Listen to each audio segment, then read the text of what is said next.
ನಮಸ್ತೆ ಗೆಳೆಯರೆ. ನೋಡಿ, ರಿಸರ್ವ್ ಸಬ್ ಇನ್ಸ್ಪೆಕ್ಟರ್ 2015ರಲ್ಲಿ ನಡೆದಂತಹ ಪ್ರಶ್ನೆ ಪತ್ರಿಕೆಗಳನ್ನು ನಾವು ನೋಡ್ತಾ ಹೋಗೋಣ. ಮೋಸ್ಟ್ ಇಂಪಾರ್ಟೆಂಟ್ ಪ್ರಶ್ನೆಗಳು ನೆನಪಿನಲ್ಲಿ ಹಾಗೂ ಗಮನದಲ್ಲಿ ಇಟ್ಕೊಳ್ಳಿ. ನೋಡಿ, ಮೊದಲನೇ ಪ್ರಶ್ನೆ, ಭಾರತದಲ್ಲಿ ಪ್ರಥಮವಾಗಿ ಪ್ರಸಾರವಾದಂತಹ ನ್ಯೂಸ್ ಪೇಪರ್ ಯಾವುದು? ಭಾರತದಲ್ಲಿ ಪ್ರಥಮವಾಗಿ ಪ್ರಸಾರವಾದಂತಹ news paper the Bengal gazette.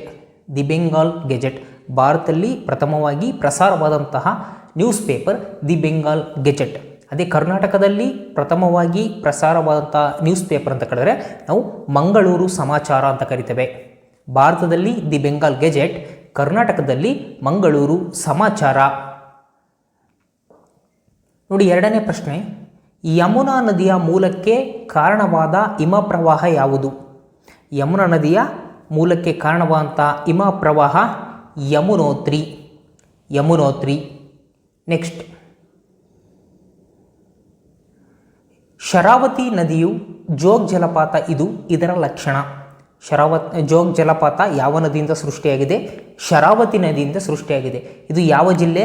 Shivamogga ಜಿಲ್ಲೆ. ಆದರೆ ಇದು ಯಾವುದರ ಒಂದು ಲಕ್ಷಣ ಅಂದರೆ ಇಲ್ಲಿ ಉತ್ತರ ಸಮತಟ್ಟೋ ಅಥವಾ ದಕ್ಕನ್ ಪ್ರಸ್ಥಭೂಮಿನೋ, ಗೆಸ್ಟಿಮ್ ಆಫ್ ಹ್ಯಾಸ್ಟೋ ಯಾವುದು ಅಲ್ಲವೋ ಅಂತ ಕೇಳಿದಾನೆ. ಡೆಕ್ಕನ್ ಪ್ರಸ್ಥಭೂಮಿ ಅಂತ ಕರಿತೇವೆ. ಶರಾವತಿ ನದಿ ಅದು ಡೆಕ್ಕನ್ ಪ್ರಸ್ಥಭೂಮಿ. ಅದರ ಲಕ್ಷಣ ಯಾವುದು ಅಂತ ಕೇಳಿದರೆ ದಕ್ಕನ್ ಪ್ರಸ್ಥಭೂಮಿ ಅಂತ ನಾವು ಹೇಳಬೇಕಾಗುತ್ತೆ. ನೆಕ್ಸ್ಟು, ಲಕ್ಷದ್ವೀಪದ ರಾಜಧಾನಿ ಯಾವುದು? ಸರಿಯಾದ ಉತ್ತರ ಕವರಟ್ಟಿ. ನಮ್ಮ ಭಾರತ ದೇಶದಲ್ಲಿ 28 ರಾಜ್ಯಗಳು ಹಾಗೂ 8 ಕೇಂದ್ರಾಡಳಿತ ಪ್ರದೇಶಗಳಿವೆ. ಆ ಎಲ್ಲ ಕೇಂದ್ರಾಡಳಿತ ಪ್ರದೇಶಗಳ ರಾಜಧಾನಿಗಳ ಬಗ್ಗೆ ನಿಮಗೆ ನೆನಪಿರಲಿ. ಎಲ್ಲ ಕೇಂದ್ರಾಡಳಿತ ಪ್ರದೇಶಗಳ ರಾಜಧಾನಿಗಳನ್ನು ನೆನಪಿಟ್ಕೊಳ್ಳಿ. ಲಕ್ಷದ್ವೀಪದ ರಾಜಧಾನಿ ಅಂತ ಕೇಳಿದ್ರಲ್ಲಿ ಕವರಟ್ಟಿ. ಭಾರತದ ಹವಾಮಾನ ಸಾಮಾನ್ಯವಾಗಿ ವರ್ಗೀಕರಣವಾಗಿರುವುದು. ಭಾರತದ ಹವಾಮಾನ ಸಾಮಾನ್ಯವಾಗಿ ವರ್ಗೀಕರಣವಾಗಿರುವುದು ಉಷ್ಣವಲಯದ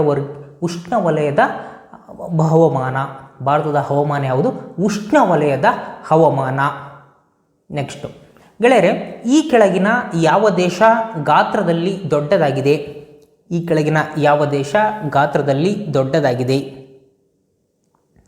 ನೋಡ್ತಾ ಹೋಗ್ಬೋದು ನೀವು. ಆಪ್ಷನ್ಸ್ ಇಲ್ಲಿ ಕೊಟ್ಟಿದ್ದಾನೆ: ಚೈನಾ, ಕೆನಡಾ, USA, ಭಾರತ ಅಂತ.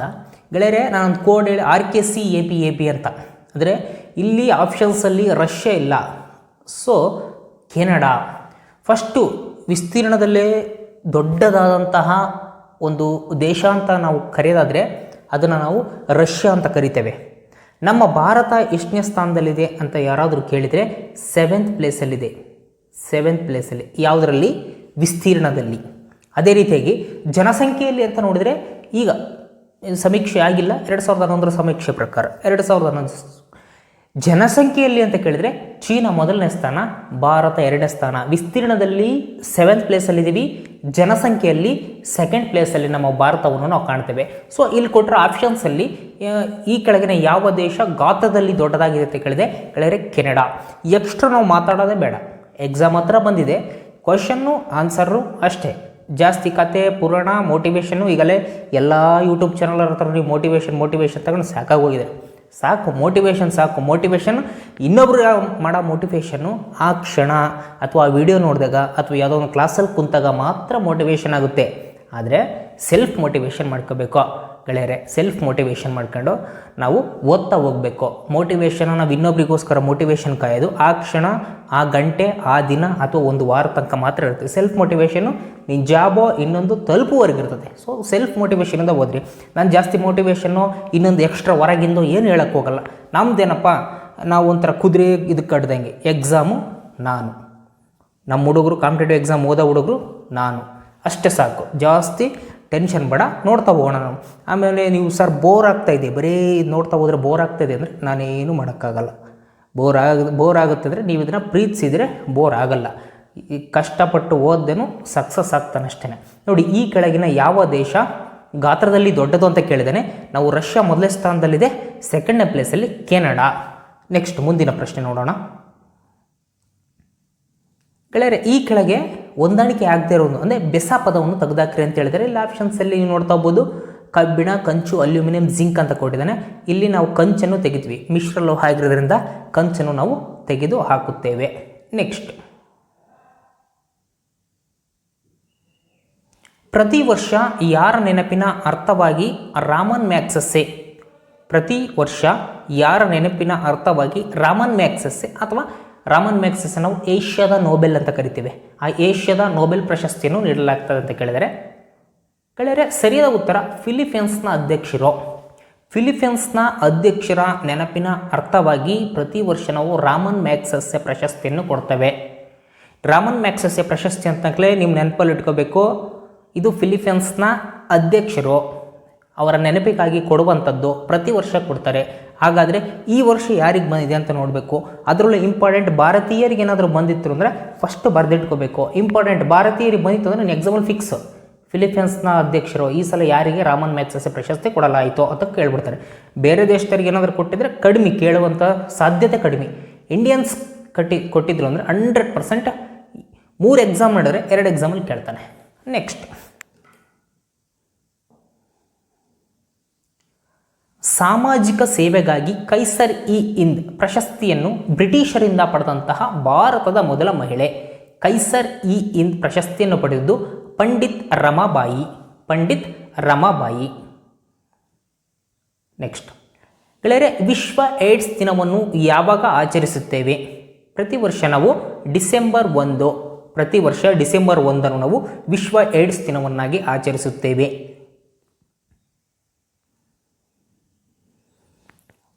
ಗೆಳೆಯರೆ, ನಮಗೆ ಗ್ರ್ಯಾಂಡ್ ಸ್ಲಾಮ್ಗಳು ಗೊತ್ತು. ಗ್ರ್ಯಾಂಡ್ ಸ್ಲಾಮ್ಗಳು ಅದರಲ್ಲಿ Australian open, French open, Wimbledon, US open ಬರುತ್ತೆ.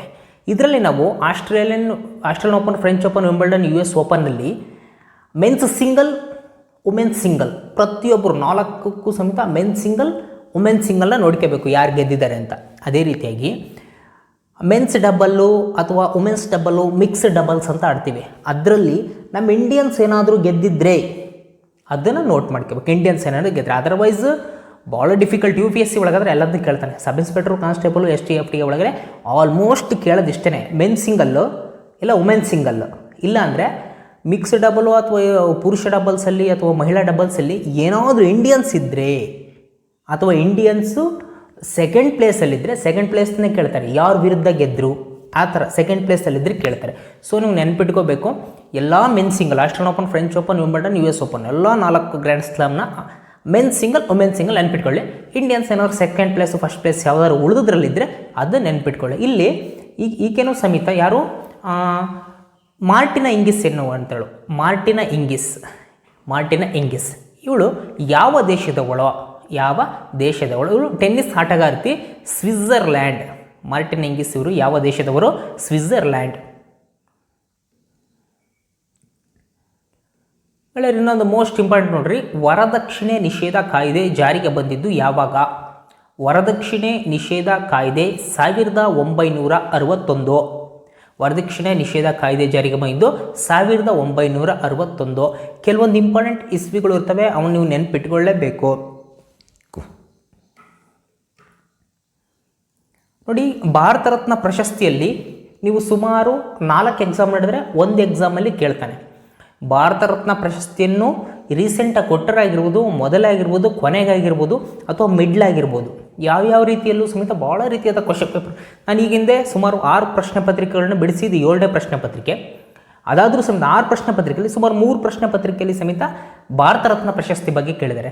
ಇಲ್ಲಿ ಕೇಳಿರ್ತಕ್ಕಂಥದ್ದು ನೋಡ್ರಿ, ಕೆಳಗಿನವುಗಳಲ್ಲಿ ಯಾರು ಭಾರತ ರತ್ನ ಪ್ರಶಸ್ತಿಯನ್ನು ಪಡೆದಿಲ್ಲ?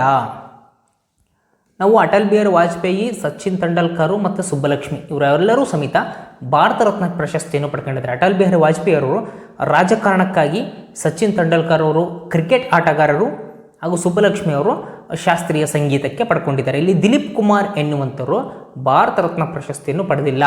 ದಿಲೀಪ್ ಕುಮಾರ್. ನೆಕ್ಸ್ಟ್ ಗೆಳೆಯರೆ, ಕ್ವಿಟ್ ಇಂಡಿಯಾ ಚಳುವಳಿ ಪ್ರಾರಂಭವಾದಂತಹ ವರ್ಷ ಯಾವುದು? 1942 ಆಗಸ್ಟ್ 8. 1942 ಆಗಸ್ಟ್ 8. ಯಾಕೆ ಇಸ್ವಿನೂ ಸಮೇತ ಇಸ್ವಿ ಜೊತೆಗೆ ನಾವು ಮಂತು ನೆನ್ಪಿಟ್ಕೋಬೇಕು ಅಂತ ಕೇಳಿದರೆ ಎಷ್ಟೋ ಸಲ 1942 ಆಗಸ್ಟ್, 1942 ಸೆಪ್ಟೆಂಬರ್, 1942 ನವೆಂಬರ್, ಹಿಂಗೆ ಸೇಮ್ ಇಸ್ವಿ ಹಾಕಿ ಮಂತ್ ಚೇಂಜ್ ಮಾಡಿರುವಂತಹ ಉದಾಹರಣೆಗಳನ್ನ ನಾವು ಪ್ರಶ್ನೆ ಪತ್ರಿಕೆಯಲ್ಲಿ ನೋಡ್ತಾ ಹೋಗಿದ್ವಿ. ಅದಕ್ಕೋಸ್ಕರ ಕ್ವಿಟ್ ಇಂಡಿಯಾ ಚಳುವಳಿ ಅಂದರೆ ನಿಮ್ಮ ನೆನಪಲ್ಲಿ ಬಂದುಬಿಡಬೇಕು 1942 ಆಗಸ್ಟ್ 8. 1942 ನೆನಪಿಟ್ಕೊಂತೀವಿ ಅಂದರೆ ಮುಂದೆ ಆಗಸ್ಟ್ ನೆನಪಿಟ್ಕೊಳಕ್ಕೆ ಏನಾಗುತ್ತೆ, ಅದು ಒಂದು ಸ್ವಲ್ಪ ನೆನಪಿಟ್ಕೊಳ್ಳೋಣ. ದಿನದಿಂದ ನಿನಗೆ ನಾವು ಸಬ್ಸ್ಟಿಟ್ಯೂಟ್ ಸೇರಿಸ್ತಾ ಹೋಗಬೇಕು ವಿಷಯನ, ಬಿಟ್ಟರೆ ಓದಿರೋದನ್ನ ಕಟ್ ಮಾಡ್ತಾ ಹೋಗಬಾರ್ದು. ಸೊ ಕ್ವಿಟ್ ಇಂಡಿಯಾ ಚಳುವಳಿ ಆರಂಭವಾದಂತಹ ವರ್ಷ ಯಾವುದು ಅಂತ ಕೇಳಿದ್ರೆ 1942 ಆಗಸ್ಟ್ 8.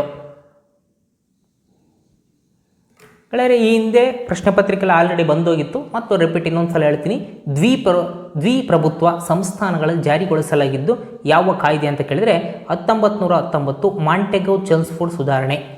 1919 ಮಾಂಟೆಗೊ ಚೆಲ್ಮ್ಸ್ಫೋರ್ಡ್ ಸುಧಾರಣೆ, ಇದು ದ್ವಿಪೌರತ್ವ ಸಂಸ್ಥಾನಗಳಲ್ಲಿ ಜಾರಿಗೊಳಿಸಲಾಗಿತ್ತು. ನೆಕ್ಸ್ಟು ಗೆಳೆಯರು ನೋಡಿ, 1947 ಆಗಸ್ಟ್ 15 ಆ ದಿನ ನಮ್ಮ ಭಾರತ ಸ್ವತಂತ್ರ ಬಂತು. ಹಾಗಾದರೆ ಆ ಸ್ವತಂತ್ರ ನೀಡುವ ಬಗ್ಗೆ ಯಾವ ಯೋಜನೆ ಪ್ರಮುಖವಾಗಿದೆ ಅಂತ ಕೇಳಿದರೆ ಮೌಂಟ್ ಬ್ಯಾಟನ್ ಯೋಜನೆ. ಮೌಂಟ್ ಬ್ಯಾಟನ್ ಯೋಜನೆ.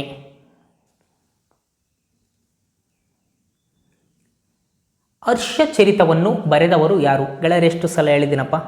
6 ಪ್ರಶ್ನೆ ಪತ್ರಿಕೆಯಲ್ಲಿ 3 ಸಲ ಬಂದಿದೆಯಾ? ಇದು 4ನೇ ಸಲನಾ? ಅದಕ್ಕೆ ಕೆಲವೊಂದು ರಿಪೀಟೆಡ್ ಪ್ರಶ್ನೆಗಳು ಇರ್ತವೆ, ಅವನ್ನ ನೆನ್ಪಿಟ್ಕೋಬೇಕು. ಈ ಪ್ರಶ್ನೆನ ನೀವು ಯಾವುದೇ ಕಾರಣಕ್ಕೂ ತಪ್ಪು ಮಾಡಿ, ಈ ಪ್ರಶ್ನೆ ನೀವು ತಪ್ಪು ಮಾಡಿದ್ರೆ ಅಪಾಯಿಂಟ್ ಆಗಲ್ಲ. ಯಾಕೆಂದರೆ ಇದನ್ನು ಪ್ರತಿಯೊಬ್ಬನಿಗೂ ಸರಿ ಮಾಡ್ತಾ ಇರ್ತಾನೆ. ಯಾರೂ ಮಾಡದೇ ಇರುವಂತಹ ಕೆಲವೊಂದು ಪ್ರಶ್ನೆಗಳನ್ನ ನೀವು ಮಾಡಬೇಕಾಗುತ್ತೆ. ಸೊ ಫಸ್ಟು ನಾವು ಈಸಿಯೆಸ್ಟ್ ಬರುವಂತಹ ಪ್ರಶ್ನೆಗಳನ್ನ ಫಸ್ಟು ನಾವು ನಮ್ಮ ತೆಕ್ಕೆಗೆ ಹಾಕೊಂಡ್ಬಿಡ್ಬೇಕು. ಅದಾದಮೇಲೆ ಒಡೆದಾಟ. ಇಲ್ಲಿ ಹರ್ಷಚರಿತೆ ಬರೆದವ್ರು ಯಾರು ಅಂತ ಕೇಳಿದ್ರೆ ಹರ್ಷಚರಿತೆ ಬಾಣಭಟ್ಟ. ಬಾಣಭಟ್ಟ. ನೋಡಿ, 26ನೇ ಪ್ರಶ್ನೆ ನೋಡ್ತಾ ಹೋಗೋಣ. ಅಲ್ಲಿ ದಂಗೆ ನಡೆದಂತಹ ಸ್ಥಳಗಳು ಕೇಳಿದ್ದಾನೆ ಹಾಗೂ ನಾಯಕರನ್ನ ಕೇಳ್ತಾ ಹೋಗಿದ್ದಾನೆ. ದಂಗೆ ನಡೆದಂತಹ ಸ್ಥಳ ಹಾಗೂ ನಾಯಕರು. ಗೆಳೆಯರೆ ನೋಡಿ, ಮೋಸ್ಟ್ ಇಂಪಾರ್ಟೆಂಟು ಕಾನ್ಪುರ. ನಮಗೆಲ್ಲ ಗೊತ್ತಿರಬೇಕು, ಕಾನ್ಪುರದ ನಾನಾ ಸಾಹೇಬ್. ಇವೆಲ್ಲ ಮೋಸ್ಟ್ ರಿಪೀಟೆಡ್ಡು, ಒಂದೊಂದೇ ಸಪ್ರೇಟು ಕೇಳಿದ್ದಾನೆ, ನೆನಪಲ್ಲಿಟ್ಕೊಳ್ಳಿ. ಕಾನ್ಪುರದ ನಾನಾ ಸಾಹೇಬ್, ಲಕ್ನೋದ ಬೇಗಂ ಹಜರತ್ ಮಹಲ್. ಕಾನ್ಪುರದ ನಾನಾ ಸಾಹೇಬ್, ಲಕ್ನೋದ ಬೇಗಂ ಹಜರತ್ ಮಹಲ್. ಬರೇಲಿಯ ಖಾನ್ ಬಹದ್ದೂರ್. ಬರೇಲಿಯ ಖಾನ್ ಬಹದ್ದೂರ್. ಝಾನ್ಸಿ ರಾಣಿ ಲಕ್ಷ್ಮೀಬಾಯಿ. ಝಾನ್ಸಿಯಲ್ಲಿ ರಾಣಿ ಲಕ್ಷ್ಮಿ. ನೋಡಿ, ಕಾನ್ಪುರದ ನಾನಾ ಸಾಹೇಬ್, ಲಕ್ನೋದ ಬೇಗಂ ಹಜರತ್ ಮಹಲ್, ಬರೇಲಿಯ ಖಾನ್ ಬಹದ್ದೂರ್, ಝಾನ್ಸಿಯ ರಾಣಿ ಲಕ್ಷ್ಮೀಬಾಯಿ. ರಾಣಿ ಲಕ್ಷ್ಮೀಬಾಯಿ. ನೆಕ್ಸ್ಟ್ ಕ್ಲಿಯರ್ ನೋಡಿ, 1905 ಲಂಡನ್ನಲ್ಲಿ ಇಂಡಿಯಾ ಹೌಸನ್ನು ಪ್ರಾರಂಭಿಸಿದವರು ಯಾರು? ಇಂಡಿಯಾ ಹೌಸನ್ನು ಪ್ರಾರಂಭಿಸಿದರು. ನೆಕ್ಸ್ಟ್ ಇನ್ನೊಂದು ಪ್ರಶ್ನೆ ಪತ್ರಿಕೆ ಮಾಡ್ತಾ ಹೋಗ್ತೀನಿ ನೋಡ್ರಿ, ಸಬ್ ಇನ್ಸ್ಪೆಕ್ಟರ್ದು. ಈ ಪ್ರಶ್ನೆ ಕೇಳಿದ್ದಾನೆ ಆಲ್ರೆಡಿ. ಈ ಪ್ರಶ್ನೆನ ಉಲ್ಟಾ ಕೇಳಿದಾನೆ. ಶ್ಯಾಮ್ಜಿ ಕೃಷ್ಣ ಶರ್ಮಾ ಅವರು ಇಂಡಿಯಾ ಹೌಸನ್ನು ಎಲ್ಲಿ ಮತ್ತು ಯಾವಾಗ ಅಂತ ಕೇಳಿದ್ದಾನೆ. ಅಂದರೆ 1905 ಲಂಡನ್ನಲ್ಲಿ ಅಂತ, ಎಲ್ಲಿ ಯಾವಾಗ ಇಂಡಿಯಾ ಹೌಸನ್ನು ಪ್ರಾರಂಭಿಸಿದರು ಅಂತ ಕೇಳಿದ್ದಾನೆ. ಕೆಳಗರಲ್ಲಿ ಸರಿಯಾದ ಉತ್ತರ ಶ್ಯಾಮ್ಜಿ ಕೃಷ್ಣ ಶರ್ಮಾ 1905 ಲಂಡನ್ನಲ್ಲಿ ಇಂಡಿಯಾ ಹೌಸನ್ನು ಪ್ರಾರಂಭಿಸಿದರು ಶ್ಯಾಮ್ಜಿ ಕೃಷ್ಣ ಶರ್ಮಾ ಅವರು. ಇನ್ನೊಂದು ಮೋಸ್ಟ್ ಇಂಪಾರ್ಟೆಂಟು, ಯಾವಾಗ ಮಹಾತ್ಮ ಗಾಂಧೀಜಿಯವರು ದಕ್ಷಿಣ ಆಫ್ರಿಕಾದಿಂದ ಭಾರತಕ್ಕೆ ಮರಳಿದರು? ಗೆಳೆಯರೆ, ಸರಿಯಾದ ಉತ್ತರ ಜನವರಿ 2015. ಜನವರಿ 2015. ನಾನಿಲ್ಲಿ 9 ಅಂತ ಹಾಕಿನಿ. 9 ಅಂದರೆ ಏನಂದರೆ ಜನವರಿ 9 ಅಂತ. ಜನವರಿ 9, 1915 ಮಹಾತ್ಮ ಗಾಂಧೀಜಿಯವರು ದಕ್ಷಿಣ ಆಫ್ರಿಕದಿಂದ ಭಾರತಕ್ಕೆ ಬರ್ತಾರೆ. ಆ ಬಂದಂತಹ ಸಲುವಾಗಿ ನಾವು ಜನವರಿ 9 ಪ್ರತಿ ವರ್ಷ ಜನವರಿ 9 ಪ್ರವಾಸಿ ಭಾರತ್ ದಿವಸ್ ಅಂತ ಆಚರಿಸ್ತೇವೆ. ಪ್ರವಾಸಿ ಭಾರತ ದಿವಸ ಅಂತ ಆಚರಿಸ್ತೇವೆ. ಪ್ರತಿ ವರ್ಷ ಒಂದೊಂದು ಕಡೆ ಆಚರಿಸ್ತಾ ಬರ್ತೀವಿ. ನೋಡಿ, ಈ ಸಲ ನಾವು ಪ್ರವಾಸಿ ಭಾರತ ದಿವಸವನ್ನು ಎಲ್ಲಿ ಆಚರಿಸಿದ್ದೇವೆ ಅನ್ನೋದನ್ನ ನೋಟ್ ಮಾಡಿಟ್ಕೊಳ್ರಿ. ಈಗಲೇ ಚೆಕ್ ಮಾಡ್ಕೋಬೇಕು. ನೀವು ವಿಡಿಯೋ ಪಾಸ್ ಮಾಡಿದ್ರೆ ಚಿಂತಿಲ್ಲ, ನೀವು ವಿಡಿಯೋನ ಇಲ್ಲಿಗೆ ನಿಲ್ಲಿಸಿರಿ ಚಿಂತಿಲ್ಲ.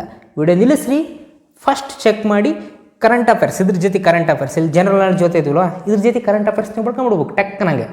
1915 1915 ಜನವರಿ 9ರಂದು ದಕ್ಷಿಣ ಆಫ್ರಿಕಾದಿಂದ ಭಾರತಕ್ಕೆ ಗಾಂಧೀಜಿ ಬಂದರು. ಸೊ ಅದಕ್ಕೋಸ್ಕರ ನಾವು ಜನವರಿ 9 ಪ್ರವಾಸಿ ಭಾರತ್ ದಿವಸ್ ಅಂತ ಕರಿತೇವೆ.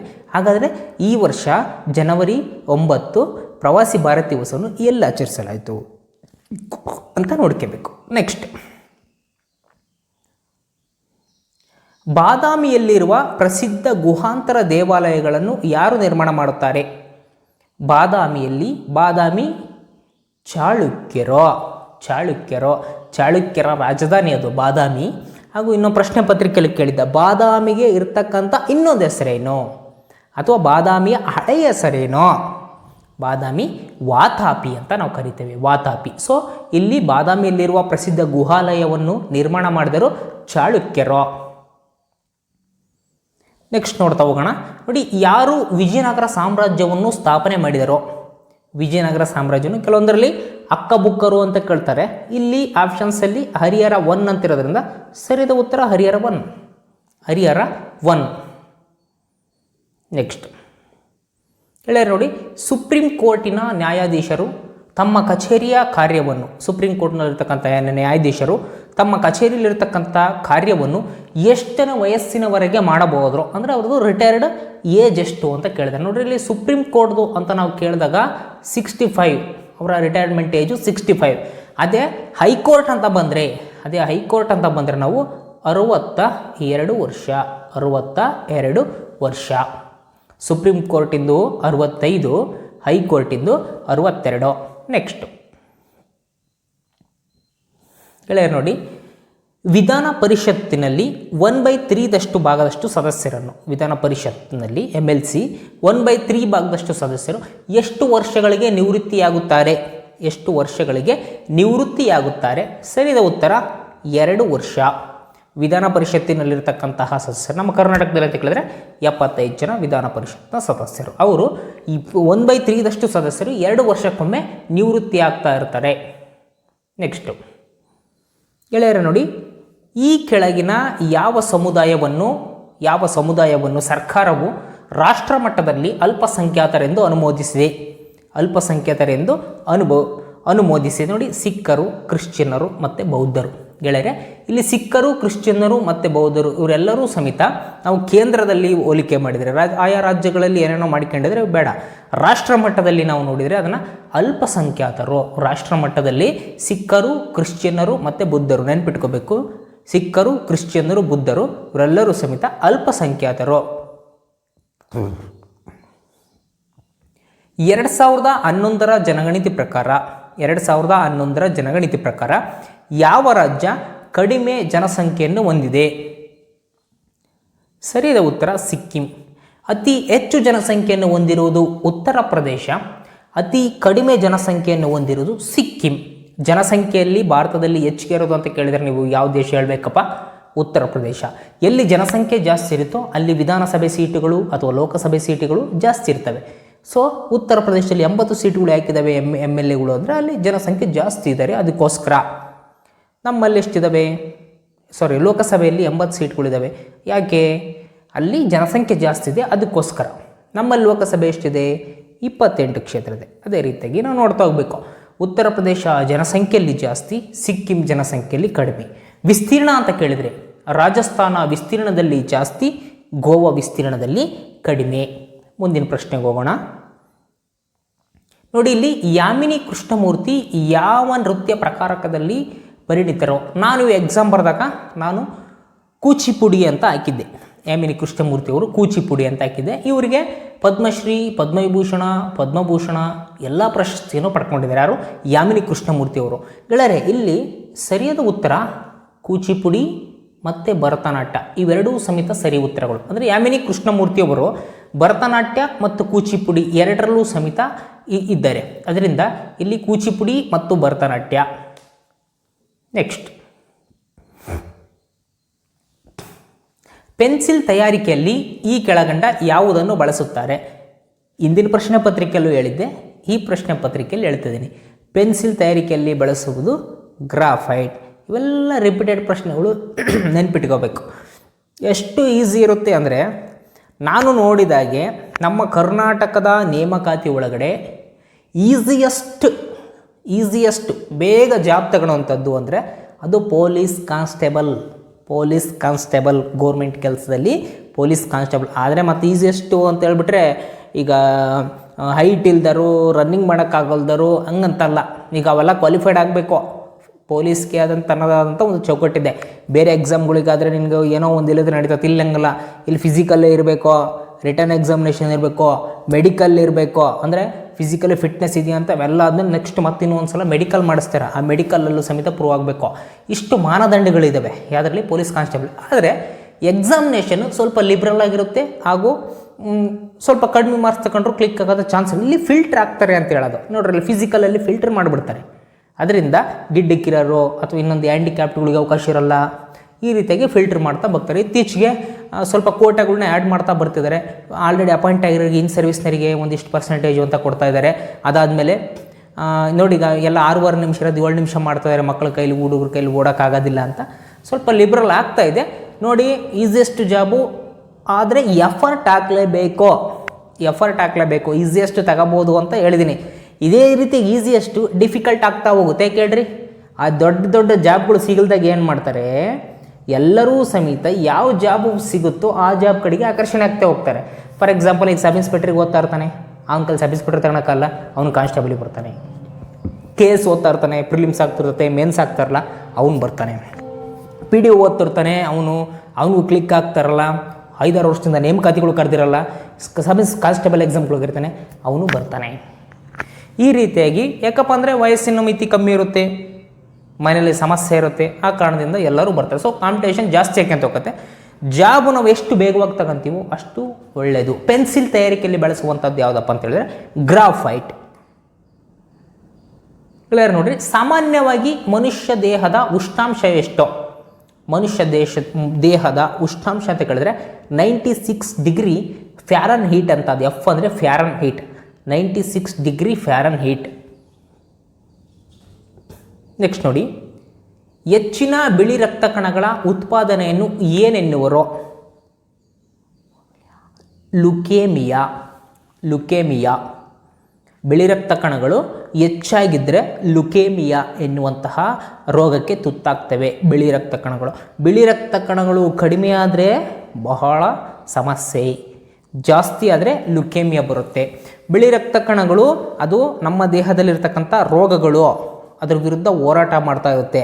ಬಿಳಿ ರಕ್ತ ಕಣಗಳ ಸಂಖ್ಯೆ ದೇಹದಲ್ಲಿ ಕಮ್ಮಿ ಇದ್ದರೆ, ನಿನಗೆ ಚಿಕ್ಕದಾಗಿ ಯಾವುದಾದ್ರೂ ಒಂದು ರೋಗ ಬಂದರೆ ಅದನ್ನು ಸುಧಾರಿಸ್ಕೊಳ್ಳೋಕ್ಕೆ ಬಹಳ ದಿನಗಳು ಬೇಕು. ಬಿಳಿ ರಕ್ತ ಕಣಗಳು ಏನು ಮಾಡ್ತವೆ, ಅದ್ರಗಳ ಜೊತೆ ಯುದ್ಧ ಮಾಡ್ತವೆ, ನಮ್ಮ ದೇಹವನ್ನು ರಕ್ಷಣೆ ಮಾಡ್ತವೆ.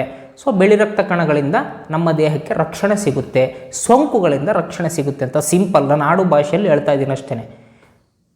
ನೆಕ್ಸ್ಟ್, ವಿದ್ಯುತ್ನ ಉಷ್ಣವಾಹಕತೆಯ ಪ್ರತಿರೋಧಕತೆಯನ್ನು ಅಳೆಯುವಂಥದ್ದು ಓಮ್ ಅಂತ ಕರಿತೀವಿ. ಇಲ್ಲಿ OHM ಅಂತ ಕೊಟ್ಟಿದ್ರಲ್ಲ, ಓಮ್ ಅಂತ, ಅದು ಸಿಂಬಲ್ ಈ ಥರ ಬರುತ್ತೆ, ಓಮ್ ಅಂತ. ವಿದ್ಯುತ್ ಉಷ್ಣವಾಹಕತೆ ಪ್ರತಿರೋಧಕತೆ. ನೆಕ್ಸ್ಟ್, ಸಾಮಾನ್ಯವಾಗಿ ಅಸಿಟಿಕ್ ಆಸಿಡನ್ನು ಏನಂತಾರೆ, ಇದು ರಿಪೀಟೆಡ್ಡಾ? ಬರೀ ಒಂದು ಪ್ರಶ್ನೆ ಪತ್ರಿಕೆಯಿಂದ ಇನ್ನೊಂದು ಪ್ರಶ್ನೆ ಪತ್ರಿಕೆನೇ 2-3 ರಿಪೀಟೆಡ್ ಆಗಿದೆ ಅಂದರೆ, ನೀವು ಸುಮಾರು 50 ಪ್ರಶ್ನೆ ಪತ್ರಿಕೆಗಳನ್ನ ಓದಿದರೆ ನಿಮ್ಗೆ ಎಷ್ಟು ಪ್ರಶ್ನೆಗಳು ಸಿಗ್ಬೋದಪ್ಪ ಎಕ್ಸಾಮ್ಗೆ?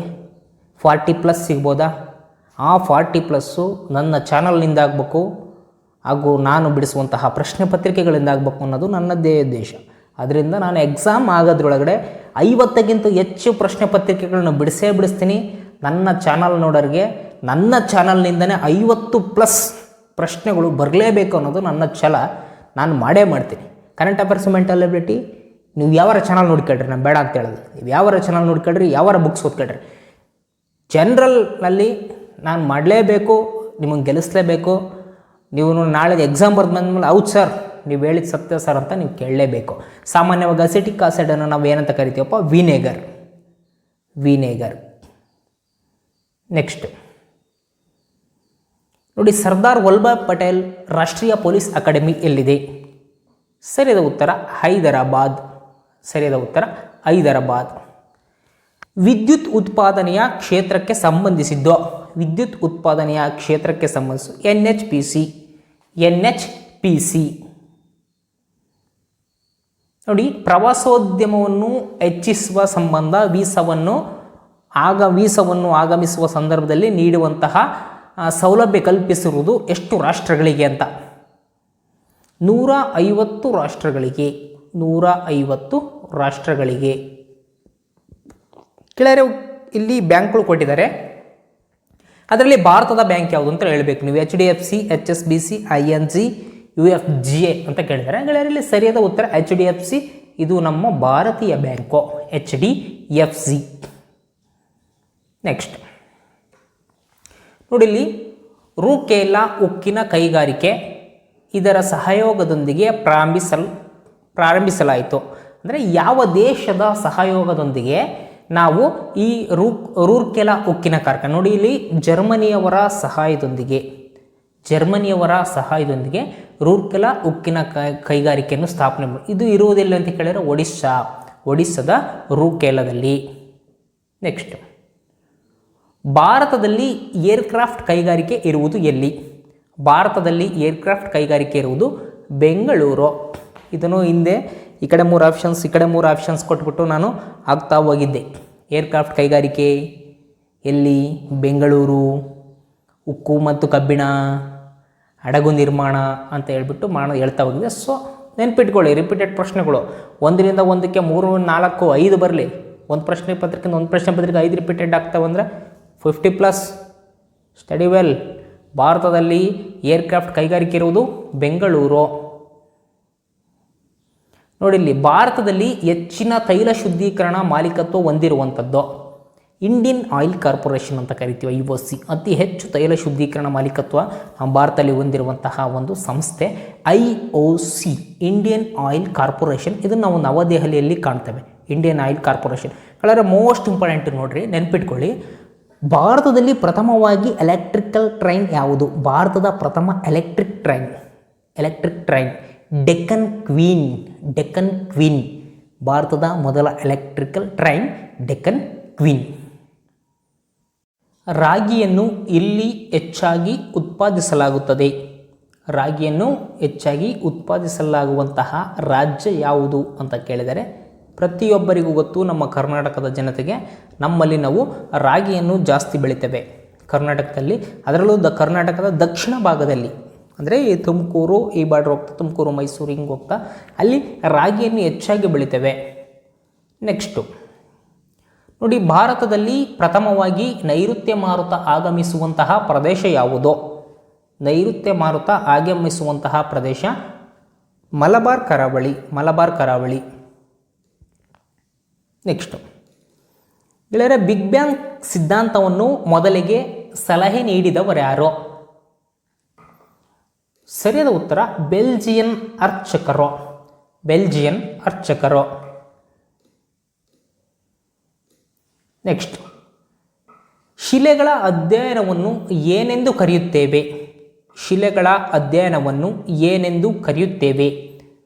ಸರಿಯಾದ ಉತ್ತರ ಪೆಟ್ರಾಲಜಿ.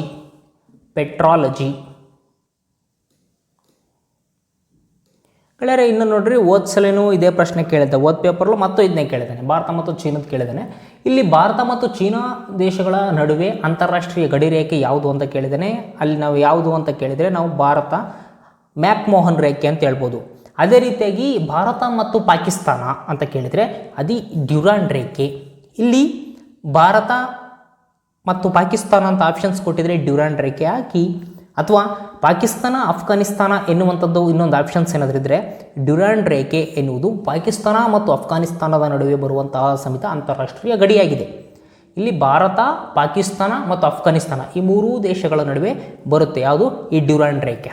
ರ್ಯಾಡ್ಕ್ಲಿಫ್ ರೇಖೆ ಅಂತಿದೆಯಲ್ಲ, ಈ ರ್ಯಾಡ್ಕ್ಲಿಫ್ ಇದು ಭಾರತ ಮತ್ತು ಪಾಕಿಸ್ತಾನದ ನಡುವೆ ಬರುವಂತಹ ಒಂದು ಗಡಿ ರೇಖೆ ರ್ಯಾಡ್ಕ್ಲಿಫ್. ಮ್ಯಾಕ್ಮೋಹನ್ ಭಾರತ ಮತ್ತು ಚೀನಾ, ಡ್ಯುರಾಂಡು ಭಾರತ, ಪಾಕಿಸ್ತಾನ ಮತ್ತು ಅಫ್ಘಾನಿಸ್ತಾನ, ರ್ಯಾಡ್ಕ್ಲಿಫು ಭಾರತ ಮತ್ತು ಪಾಕಿಸ್ತಾನ. ನೆನ್ಪಿಟ್ಕೊಳ್ಳಿ, ಮೋಸ್ಟ್ ಇಂಪಾರ್ಟೆಂಟು, ಮೋಸ್ಟ್ ರಿಪೀಟೆಡ್. ನ್ಯಾಟೋದ ಮುಖ್ಯ ಕಚೇರಿ ಎಲ್ಲಿದೆ? ನ್ಯಾಟೋದ ಮುಖ್ಯ ಕಚೇರಿ ಬ್ರುಸೆಲ್ಸ್.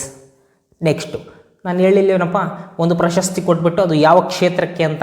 ಈ 2 ಪೇಪರಲ್ಲಿ ಕೇಳಿದಾನೆ, ಇದು 3ನೇ ಪೇಪರ್ ನೋಡಿ. ಗ್ರಾಮಿ ಪ್ರಶಸ್ತಿ ಯಾವ ಕ್ಷೇತ್ರಕ್ಕೆ ನೀಡಲಾಗುತ್ತದೆ? ಗ್ರಾಮಿ ಪ್ರಶಸ್ತಿ ಸಂಗೀತ. ಇದೇ ರೀತಿಯಾಗಿ ಕೇಳ್ತಾ ಹೋಗ್ತಾನೆ, ನೆನ್ಪಿಟ್ಕೊಳ್ಳಿ. ನಾನು ಮಾಡಿರೋರು ನೆನ್ಪಿಟ್ಕೊಂಡ್ರೆ ಸಾಕಪ್ಪ, ಬೇರೆ ಎಕ್ಸ್ಟ್ರಾ ಓದೋದೇ ಬೇಡ. 50 ಪೇಪರ್ ಬಿಡಿಸ್ತೀನಿ ಅಂದರೆ 50 ಒಂದು 25 ಪ್ರಶಸ್ತಿಗಳು ಕೊಟ್ಟು, 25ಕ್ಕೆ 30 ಪ್ರಶಸ್ತಿಗಳು ಕೊಟ್ಟು ಯಾವ ಕ್ಷೇತ್ರ ಅಂತ ಕೊಡ್ತಾರೆ, ಅಷ್ಟು ನೆನ್ಪಿಟ್ಕೊಂಡ್ರೆ ಸಾಕು. ಗ್ರಾಮಿ ಪ್ರಶಸ್ತಿಯನ್ನು ಯಾವ ಕ್ಷೇತ್ರದಲ್ಲಿ ನೀಡಲಾಗುತ್ತದೆ ಅಂದರೆ ಸಂಗೀತ. ಬ್ರಹ್ಮ ಸಮಾಜದ ಸ್ಥಾಪಕರು ಯಾರು? ಬ್ರಹ್ಮ ಸಮಾಜದ ಸ್ಥಾಪಕರು ರಾಜಾರಾಮ್ ಮೋಹನ್ ರಾಯರು.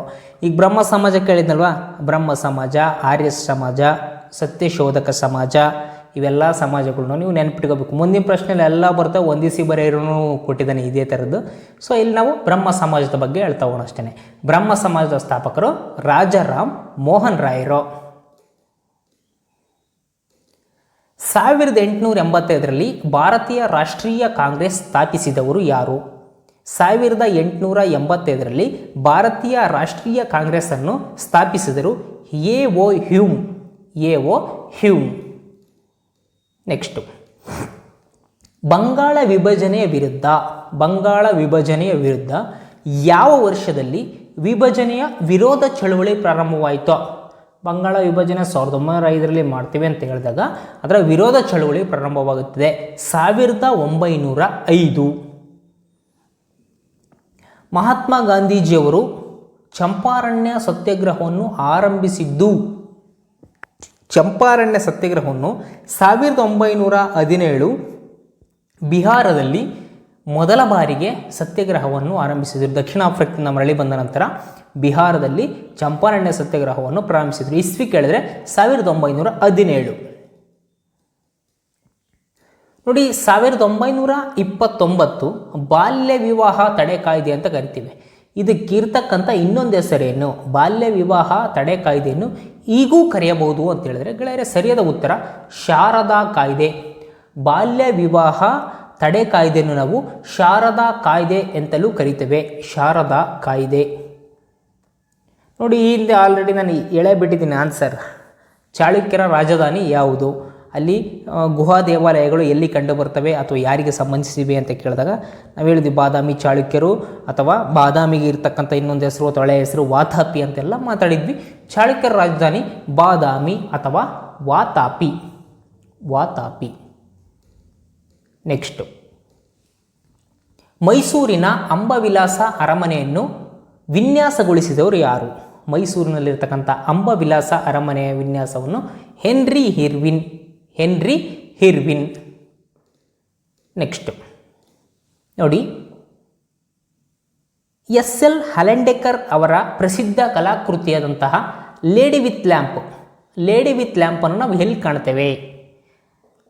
ಎಸ್, ಸರಿಯಾದ ಉತ್ತರ ಕಲಬುರಗಿ ಆರ್ಟ್ ಗ್ಯಾಲರಿ ಒಳಗೆ ಈ ಎಸ್.ಎಲ್. ಹಲೆಂಡೆಕರ್ ಅವರ ಕಲಾಕೃತಿಯಾದಂತಹ ಲೇಡಿ ವಿತ್ ಲ್ಯಾಂಪನ್ನು ಕಾಣ್ತೇವೆ. ಎಲ್ಲಿ ಕಾಣ್ತೇವೆ ಗೆಳೆಯರೆ?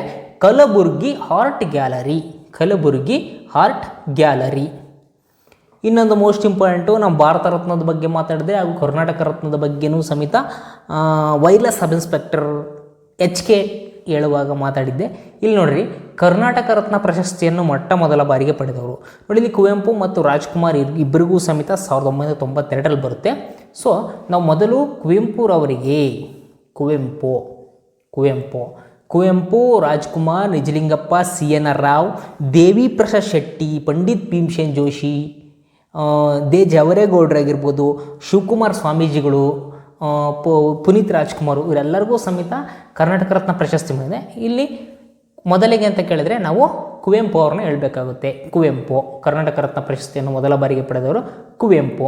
ಹಿಂದೆ ಪ್ರಶ್ನೆ ಪತ್ರಿಕೆಯನ್ನು ಈ ಕೆಳಗಿನವುಗಳಲ್ಲಿ ಯಾರು ಕರ್ನಾಟಕ ರತ್ನ ಪ್ರಶಸ್ತಿಯನ್ನು ಪಡೆದಿಲ್ಲ ಅಂತ ಕೇಳಿದ್ರು. ಅದರಿಂದ ಅವೇನು 10 ಕರ್ನಾಟಕ ರತ್ನ ಪ್ರಶಸ್ತಿ ಬಂದಿದ್ದವಲ್ಲ, 10 ಜನ ನಮ್ಮ ತಲೆ ಒಳಗೆ ಇರಬೇಕು. 10 ಜನ ಮೋಸ್ಟ್ ಇಂಪಾರ್ಟೆಂಟ್. ಒಂದು ಪ್ರಶ್ನೆ ಬರುತ್ತಪ್ಪ, 1 ಮಾರ್ಕ್ಸ್ ಯಾಕೆ ಕಳ್ಕೋಬೇಕು? ಕರ್ನಾಟಕ ರತ್ನದಿಂದ ಒಂದು, ಭಾರತ ರತ್ನದಿಂದ ಒಂದು, ಇಲ್ಲ ಅವೆರಡರಿಂದ ಸೇರ್ಕೊಂಡು ಯಾವುದಾದ್ರು ಒಂದು ಬಂದೇ ಬರುತ್ತೆ. ಎಲ್ಲ ರೀತಿಯಾಗೂ ರೆಡಿಯಾಗಿರಬೇಕು. ಫಸ್ಟ್ ಕರ್ನಾಟಕ ರತ್ನ, ಯಾಕಂದರೆ ಫಸ್ಟ್ ಇರೋ ಕರ್ನಾಟಕ, ಆಮೇಲೆ ಭಾರತ, ಆಮೇಲೆ ಭಾರತ ಬಿಟ್ಟು ಹೊರಗೆ. ಸೊ ಕರ್ನಾಟಕ ರತ್ನ ಪ್ರಶಸ್ತಿಯನ್ನು ಮೊದಲ ಬಾರಿಗೆ ಪಡೆದವರು ಕುವೆಂಪು.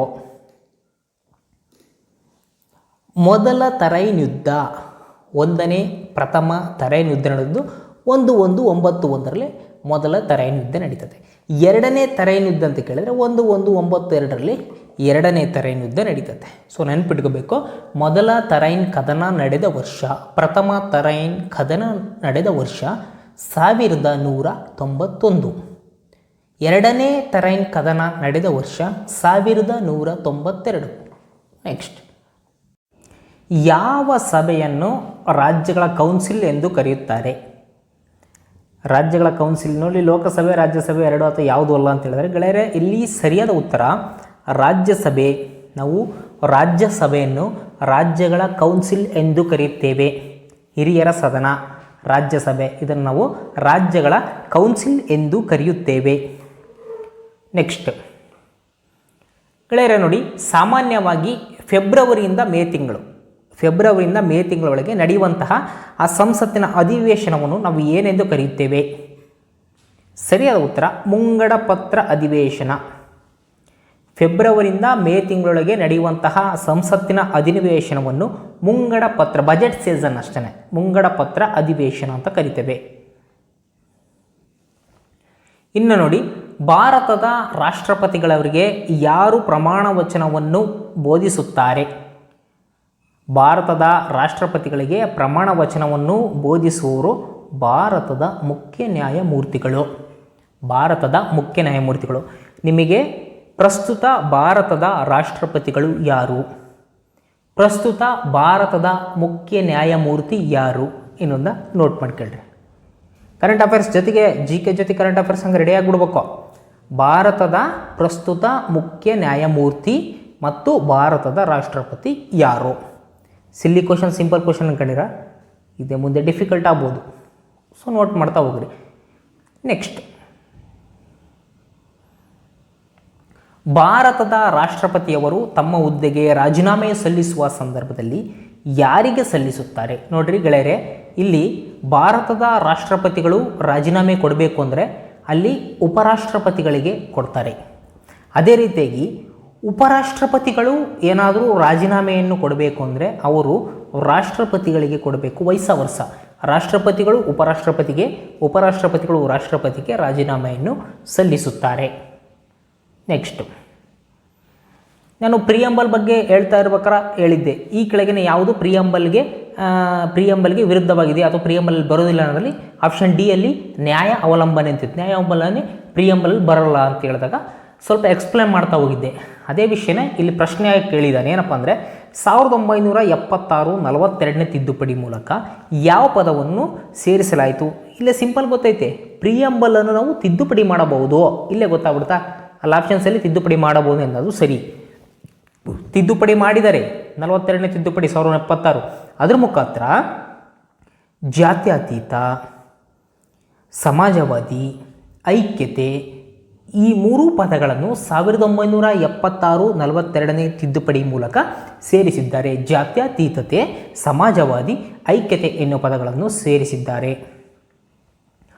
ನೋಡಿ, ಚಿತ್ರದುರ್ಗದಲ್ಲಿನ ಬ್ರಹ್ಮಗಿರಿ ಶಾಸನವು ಯಾವ ಸಾಮ್ರಾಟನ ಆಳ್ವಿಕೆಗೆ ಸೇರಿದ್ದು?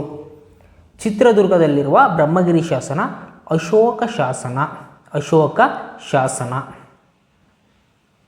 ನೆಕ್ಸ್ಟ್ ನೋಡಿ, ಇಲ್ಲಿ ಕೆಳಗಿನ ಕನ್ನಡ ಸಾಹಿತ್ಯ ಲೋಕದ ರತ್ನತ್ರಯರನ್ನು ಹೇಳಿ ಅಂತ ಹೇಳಿದ್ರೆ ಗೆಳೆಯರೇ, ರತ್ನತ್ರಯರು ಬೇರೆ, ಕವಿ ಚಕ್ರವರ್ತಿಗಳು ಬೇರೆ, ನೆನ್ಪಿಟ್ಕೊಳ್ಳಿ. ಒಂದು ಪ್ರಶ್ನೆ ಪತ್ರಿಕೆ ಯಾವಪ್ಪ ಅಂದರೆ FSO ಫೈರ್ ಸ್ಟೇಷನ್ ಆಫೀಸರ್ ಅಂತ. ಆ FSO ಎಕ್ಸಾಮು 2017ರಲ್ಲಿ ನಾನು ಬರೆದಾಗ, ಫಿಸಿಕಲೆಲ್ಲ ಮುಗಿಸ್ಕೊಂಡು ಬರೆದಾಗ ಅಲ್ಲಿ ಕವಿ ಚಕ್ರವರ್ತಿಗಳು ಕೇಳಿದರು.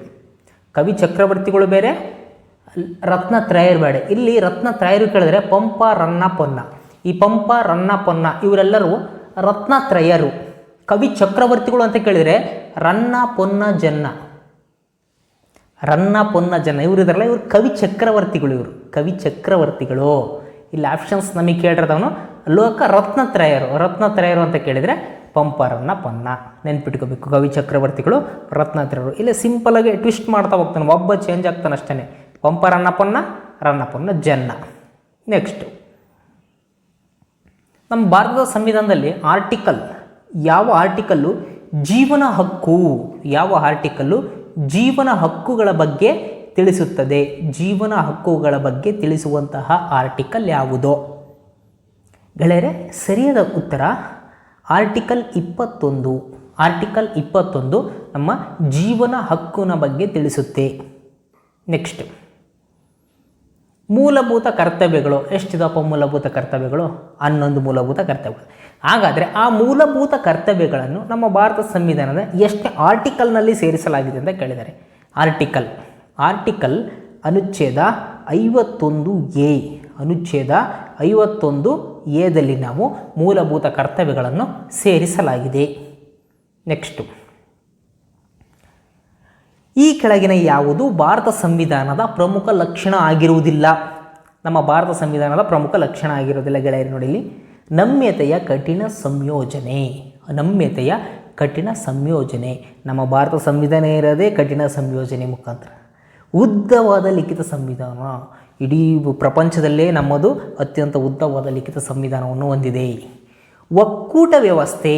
ನಮ್ಮ ಸಂವಿಧಾನದಲ್ಲಿ ಒಕ್ಕೂಟ ವ್ಯವಸ್ಥೆ ಇದೆ. ಆದರೆ ನ್ಯಾಯಾಂಗ ಅವಲಂಬನೆ ಇಲ್ಲ. ಅದು ನಮ್ಮ ಸಂವಿಧಾನದ ಒಂದು ಲಕ್ಷಣ ಅಲ್ಲ, ನ್ಯಾಯಾಂಗ ಅವಲಂಬನೆ. ನೆಕ್ಸ್ಟ್ ನೋಡಿ, ಇಲ್ಲಿ ನಾನು ಆವಾಗ ಹೊಂದಿಸಿ ಬರೆಯಿರಿ ಹೇಳ್ತಾ ಹೋಗಿದೆ. ಕಥಕ್ಕಳಿ ಕೇರಳ, ಯಕ್ಷಗಾನ ಕರ್ನಾಟಕ, ಬಿಹು ಅಸ್ಸಾಂ, ತಮಾಷಾ ಮಹಾರಾಷ್ಟ್ರ ಅಂತ ಹೇಳ್ತಾ ಹೊಂದಿಸಿ ಬರೆಯಿರಲಿ ಸಿಕ್ಕಿತ್ತಿದು. ತಮಾಷಾ ಜಾನಪದ ನೃತ್ಯ. ತಮಾಷಾ ಎನ್ನುವಂಥದ್ದು ಯಾವ ರಾಜ್ಯಕ್ಕೆ ಸಂಬಂಧಿಸಿದಪ್ಪ? ಮಹಾರಾಷ್ಟ್ರ. ಜಾನಪದ ನೃತ್ಯ ತಮಾಷಾ ಮಹಾರಾಷ್ಟ್ರ. ನೆಕ್ಸ್ಟು ನೋಡಿ, ಈ ಕೆಳಗೆ ನಮೂದಿಸಿರುವಂತಹ ಯಾವ ನದಿ ಅರಬ್ಬಿ ಸಮುದ್ರವನ್ನು ಸೇರುತ್ತದೆ? ನೋಡಿ, ಪೂರ್ವಾಭಿಮುಖವಾಗಿ ಹರಿಯುವಂತಹ ನದಿಗಳು ಬಂಗಾಳ ಕೊಲ್ಲಿಯನ್ನು ಸೇರ್ತವೆ. ಪಶ್ಚಿಮಾಭಿಮುಖವಾಗಿ ಹರಿಯುವಂತಹ ನದಿಗಳು ಅರಬ್ಬಿ ಸಮುದ್ರವನ್ನು ಸೇರುತ್ತವೆ. ಶರಾವತಿ, ನೇತ್ರಾವತಿ, ಕಾಳಿ, ವರಹ, ಬೇಡ್ತಿ, ಅಘನಾಶಿನಿ, ಮುಲ್ಕಿ, ಸ್ವರ್ಣ, ಹಳದಿ, ನರ್ಮದಾ, ತಪತಿ, ಮಾಹಿ, ಮಾಂಡೋವಿ, ಈ ಪಂಪ ಮತ್ತು ಕುಮಾರಧಾರ, ಇವಕ್ಕೆಲ್ಲ ಎಲ್ಲ ಯೂಟ್ಯೂಬ್ಗಳಲ್ಲೂ ಎಲ್ಲ ಇದ್ರೊಳಗೂ ಕೋಡ್ಗಳು ಇಟ್ಟಿದಾರಲ್ಲಪ್ಪ. ನಾವು KS ಎಕ್ಸಾಮ್ ಪ್ರಿಲಿಮ್ಸ್ ಅವೆಲ್ಲ ಬರೋಕ್ರೆ ಕೋಡೆ ಇಟ್ಕೊಂಡಿದ್ವಿ. ಶನೇಕ ವರಬೇಡಿ ಅಘನಾಶಿನಿ, ಮುಲ್ಕಿ, ಸ್ವರ್ಣ, ಹಳದಿ. ಶನೇಕ ವರಬೇಡಿ ಅಘನಾಶಿನಿ ಅಂದರೆ ಶಾ ಅಂದರೆ ಶರಾವತಿ, ನೇ ಅಂದರೆ ನೇತ್ರಾವತಿ, ಕಾ ಅಂದರೆ ಕಾಳಿ. ಇವೆಲ್ಲ ಕೋಡ್ಗಳು ನಿಮಗೆಲ್ಲ ಗೊತ್ತಿರ್ತವೆ. ನಾನೆಲ್ಲ ಕೋಡ್ಗಳು ಏನಷ್ಟು ಡೀಪಾಗಿ ಹೇಳ್ತಾ ಹೋಗಲ್ಲ. ನಾವು ಈಗ ಸಿಂಪಲ್ ಹೇಳ್ತಾ ಹೋಗ್ತೀನಿ. ನಿಮಗೆ ಬೇಕು ಅಂದರೆ ನೋಡಿರಿ, ಪಶ್ಚಿಮ ಅಭಿಮುಖವಾಗಿ ಹರಿಯುವಂತಹ ನದಿಗಳ ಕೋಡು ಶನೇಕ ವರಬೇಡಿ ಅಘನಾಶಿನಿ. ಮುಲ್ಕಿ, ಸ್ವರ್ಣ, ಹಳದಿ, ನರ್ಮದಾ, ತಪತಿ, ಸಬರಮತಿ ಅವೆಲ್ಲ ಮುಂದೆ ಬರ್ತಾ ಹೋಗ್ತವೆ. ನಾವು ಎಕ್ಸ್ಟ್ರಾ ಅಡಿಷನ್ ಮಾಡ್ಕೊಂತ ಹೋಗಿದ್ದು KS ಓದ್ಬೇಕಾರೆ. ಈಗ ನೀವು ಪಶ್ಚಿಮಕ್ಕೆ ಹರಿಯುವಂತಹ ನದಿಗಳು ಅರಬ್ಬಿ ಸಮುದ್ರವನ್ನು ಸೇರ್ತವೆ. ಅವು ಇಲ್ಲಿ ಕೊಟ್ಟಿರುವಂಥದ್ದು ಪಂಪಾ ನದಿ ಇದೆಯಲ್ಲ, ಇದು ಅರಬ್ಬಿ ಸಮುದ್ರವನ್ನು ಸೇರುತ್ತೆ. ಪಂಪಾ ನದಿ. ಮುಂಡರು ಮೂಲತಃ ಎಲ್ಲಿಯವರು ಅಂತ? ಮುಂಡರು ಮೂಲತಃ ಜಾರ್ಖಂಡ್ ರಾಜ್ಯದವರು. ಗೆಳೆಯರು, ಇನ್ನೊಂದು ಮೋಸ್ಟ್ ಇಂಪಾರ್ಟೆಂಟು, ಯಾವ ರಾಜ್ಯದಲ್ಲಿ ಅತಿ ಹೆಚ್ಚು ಗ್ರಾಮೀಣ ಬ್ಯಾಂಕ್ಗಳು ಕಂಡು ಬರ್ತವೆ? ನಾನು 3-4 ಪ್ರಶ್ನೆ ಪತ್ರಿಕೆಯಲ್ಲಿ ಹಿಂಗೆ ಕೇಳ್ಬಿಡ್ತಾನೆ. ಗ್ರಾಮೀಣ ಬ್ಯಾಂಕ್ಗಳು ಎಲ್ಲಿ ಕಂಡು ಬರ್ತದೆ ಅತಿ ಹೆಚ್ಚಾಗಿ ಯಾವ ರಾಜ್ಯದಲ್ಲಿ ಅಂತ? ಉತ್ತರ ಪ್ರದೇಶ ರಾಜ್ಯದಲ್ಲಿ. ಪ್ರತಿಯೊಬ್ಬರು ಗೊತ್ತಿರಬೇಕಿದು, ಇಂಪಾರ್ಟೆಂಟು. ಉತ್ತರ ಪ್ರದೇಶ ರಾಜ್ಯ. ಕಿಡ್ನಿಗಳ ಬಗ್ಗೆ ಅಧ್ಯಯನ, study of kidney is known as nephrology. ಕಿಡ್ನಿಗಳ ಬಗ್ಗೆ ಅಧ್ಯಯನ ಮಾಡೋಕ್ಕೆ ನಾವು ನೆಫ್ರಾಲಜಿ ಅಂತ ಕರಿತೇವೆ. ನೆಕ್ಸ್ಟು, ನ್ಯೂಟನ್ ಯಾವುದರ ಮಾಪನ? ನ್ಯೂಟನ್ ಫೋರ್ಸ್, ಬಲ ಅಂತ ಕರಿತೀವಿ. ಫೋರ್ಸ್ ಬಲದ ಮಾಪನ ಯಾವುದು? ನ್ಯೂಟನ್. ಪ್ಯಾಸ್ಕಲ್ ಕೇಳ್ತಾನೆ ಪ್ರತಿ ಸಲ. ಒಂದು 3-4 ಕ್ವಶನ್ ಪೇಪರ್ ಪ್ಯಾಸ್ಕಲ್ ಕೇಳಿದ, ಬರೀ ಪ್ಯಾಸ್ಕಲ್ ಅಂತ. ಇಲ್ಲೊಂದು ಯಾಕೋ ನ್ಯೂಟನ್ ಫೋರ್ಸ್ ಬಗ್ಗೆ ಕೇಳಿದಾನೆ. Pascal pressure, Newton force. ಇಲ್ಲಿ ನೋಡ್ರಿ, ಲೇಸರ್ ಬಗ್ಗೆ ಕೇಳಿದಾನೆ. ಎಕ್ಸ್ಪ್ಯಾಂಡ್ ಲೇಸರ್ ಅಂದರೆ light amplification by stimulated emission of radiation. ನೆನ್ಪಿಟ್ಕೋಬೇಕು. Light amplification by stimulated emission of radiation. This is called laser. ಗೆಳೆಯರೆ, ಯಾರು ಸೊನ್ನೆಯನ್ನು ಕಂಡುಹಿಡಿದ್ರು? ನಾವೇ ಕಣಪ್ಪ, ನಮ್ಮ ಇಂಡಿಯನ್ಸ್. ನೆಕ್ಸ್ಟ್, ಎಲೆಕ್ಟ್ರಿಕ್ ಬಲ್ಬ್ನ ಫಿಲಮೆಂಟ್ನಲ್ಲಿ ಏನಿರುತ್ತೆ ಅಂತ ಕೇಳಿದ್ರೆ ಟಂಗ್ಸ್ಟನ್ ಇರುತ್ತೆ. ಟಂಗ್ಸ್ಟನ್ನಿಂದು W ಅಂತ ಕರಿತೇವೆ. W tungsten. ನೆಕ್ಸ್ಟ್, ಸೆಬಿ ಪ್ರಾರಂಭಿಸಿದ ವರ್ಷ ಯಾವುದು? ಸೆಬಿ 1988. ನೆನ್ಪಿಟ್ಕೋಬೇಕು, ಇಂಪಾರ್ಟೆಂಟ್ ಇಸ್ವಿ ಇದು. ಸೆಬಿ ಪ್ರಾರಂಭಿಸಿದ ವರ್ಷ 1988. ಭಾರತದ ಯೋಜನಾ ಆಯೋಗವನ್ನು ಸ್ಥಾಪಿಸಿದ್ದು ಹೆಂಗೆ ಸ್ಥಾಪನೆ ಮಾಡಲಾಯಿತು ಅಂತ ಕೇಂದ್ರ ಸರ್ಕಾರದ ಕಾರ್ಯನಿರ್ವಾಹಕ ಆದೇಶದಿಂದ. ಕೇಂದ್ರ ಸರ್ಕಾರದ ಕಾರ್ಯನಿರ್ವಾಹಕ ಆದೇಶದಿಂದ. ನೆಕ್ಸ್ಟ್, ಭಾರತದಲ್ಲಿ ಹೆಚ್ಚಿನಾಗಿ ಇರುವಂತಹ ಕೈಗಾರಿಕೆಗಳು ಯಾವುದು? ಟೆಕ್ಸ್ಟೈಲ್ ಇಂಡಸ್ಟ್ರಿಗಳು, ಜವಳಿ ಕೈಗಾರಿಕೆಗಳು ನಮ್ಮ ಭಾರತದಲ್ಲಿ ಹೆಚ್ಚಾಗಿ ಕಂಡುಬರುವವು. ಟೆಕ್ಸ್ಟೈಲ್ ಇಂಡಸ್ಟ್ರೀಸ್, ಜವಳಿ ಕೈಗಾರಿಕೆ. ನೆಕ್ಸ್ಟು, ಕೇಂದ್ರ ಮತ್ತು ರಾಜ್ಯ ಸರ್ಕಾರಗಳ ಸಂಬಂಧಗಳ ಬಗ್ಗೆ ಇರುವಂತಹ ಒಂದು ಆಯೋಗ. ಇದುವರೆಗೂ ಎಲ್ಲೂ ಪ್ರಶ್ನೆ ಪತ್ರಿಕೆಯಲ್ಲಿ ಹಿಂದೆ ಕೇಳಿಲ್ಲ, ಮುಂದೆ ಹೇಳ್ತಾ ಹೋಗ್ತೀನಿಲ್ಲ, ಕಂಟಿನ್ಯೂಸ್ ಆಗಿ ಕೇಳ್ತಾ ಹೋಗಿದ್ದೀನಿ ಪ್ರಶ್ನೆ, ಅದೇನೋ ಗೊತ್ತಿಲ್ಲ. ಕೇಂದ್ರ ಮತ್ತು ರಾಜ್ಯ ಸರ್ಕಾರಗಳ ಸಂಬಂಧದ ಬಗೆಗಿನ ಆಯೋಗ ಸರ್ಕಾರಿ ಆಯೋಗ. ಸರ್ಕಾರಿ ಆಯೋಗ ಇಂಪಾರ್ಟೆಂಟು, ನೆನ್ಪಿಟ್ಕೊಳ್ಳಿ, ಸರ್ಕಾರಿ ಆಯೋಗ. ಗೆಳೆಯರ last question but not least, ಇನ್ನೂ 50 ಪ್ರಶ್ನೆ ಪತ್ರಿಕೆಗಳು ಬಿಡಿಸೋದಿಲ್ಲ ನಾನು. ಕೇಂದ್ರ ಸರ್ಕಾರದ ಮುಖ್ಯ ಆದಾಯದ ಮೂಲ ತೆರಿಗೆ ಎಲ್ಲಿಂದ ಬರುತ್ತದೆ? ಗೆಳೆಯರೆ, custom tax, income tax, excise tax, custom ತೆರಿಗೆ, ಆದಾಯ ತೆರಿಗೆ, ಅಬಕಾರಿ ತೆರಿಗೆ ಇದೆಲ್ಲ, ಇವೆಲ್ಲವೂ ಸಮೇತ ಆ ಆದಾಯದ ಮೂಲ ಕೇಂದ್ರ ಸರ್ಕಾರದ ಮುಖ್ಯ ಇನ್ಕಮ್ಗಳು. ಗೆಳೆಯರೆ, ಮುಂದೆ ಇನ್ನೂ ಒಂದು ಸಬ್ ಇನ್ಸ್ಪೆಕ್ಟರ್ ಪ್ರಶ್ನೆ ಪತ್ರಿಕೆಗಳನ್ನು ನಾನು ಬಿಡಿಸ್ತಾ ಹೋಗ್ತೀನಿ. ನಮ್ಮ ಜೊತೆ ಇರಿ. ನಿಮಗೆ ಯಾವ್ಯಾವ ರೀತಿ ಏನು ಅನಿಸಿಕೆ ಇದೆಯೋ, ಯಾವ ರೀತಿಯಾಗಿ ನಾನು ಮಾಡಬೇಕು ಅನ್ನೋದು, ಕೆಲವೊಬ್ಬರಿಗೆ ಸ್ಪೀಡು, ಕೆಲವೊಬ್ಬರಿಗೆ ಸ್ಲೋ ಆಗಿರ್ಬೋದು, ಇನ್ನೊಂದು ಏನೋ ಆಗಿರ್ಬೋದು, ಅದನ್ನು ನೀವು ಕಾಮೆಂಟ್ ಮಾಡಿ, ಅದನ್ನು ರೆಡಿ ಮಾಡ್ಕೊಂಡು ಅದೇ ರೀತಿಯಾಗಿ ನಾನು ಮಾಡ್ತಾ ಹೋಗ್ತೀನಿ. ಮುಂದಿನ ವೀಡಿಯೋಗಾಗಿ ಕಾಯ್ತಾ ಇರಿ. ಧನ್ಯವಾದಗಳು.